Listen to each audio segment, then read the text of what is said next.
Hi friends, welcome back to my channel. బాగున్నారు అందరూ?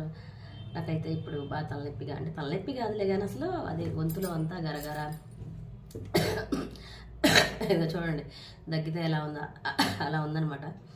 అప్పటికి సాల్ట్ వాటర్, అది హాట్ వాటర్ వేసుకొని తాగేసేసి, అంటే తాగడం కాదు, ఇట్లా ఏదో పుక్కులు ఇచ్చి వేయడం అంటారు కదా, సంథింగ్ అలా చేశానైనా తగ్గలేదు.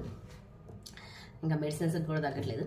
అయితే ఇంకా ఇప్పుడే పాలు అయితే వెచ్చబెట్టేసుకొని ఒక మంచి అల్లం వేసుకొని బాగా దెబ్బగా తగ్గిపోవాలండి. ఇంకేమైనా చిట్కాలు ఉంటే చెప్పండి. మీతో ఒక మంచి విషయాన్ని అయితే షేర్ చేసుకున్నాను అనమాట. దాని లాంగ్ వీడియో అయితే దీని కింద లింక్ ఇచ్చాను, మీరు చూసేసేయండి. మీకు బాగా హ్యాపీ అనిపిస్తే ఒక లైక్ చేసి, షేర్ చేసి, కామెంట్ చేసేయండి. త్వరగా ఇదిగోండి, ఇలా ఇప్పుడు నేను తగ్గుతున్నాను కదా, ఇది తగ్గిపోవాలంటే ఏదైనా ఒక చిన్న చిట్కా ఉంటే చెప్పండి అబ్బా. కొంచెం అనీగేజీగా ఉంది, ట్యాబ్లెట్స్ వేసుకుంటేనేమో అసలు ఇంకా నిద్ర వస్తున్న ఫీలింగ్ ఒకటి. నాతో షేర్ చేసుకోండి, ఏమైనా మంచి మంచి విషయాలు ఉంటాయి. Okay, bye.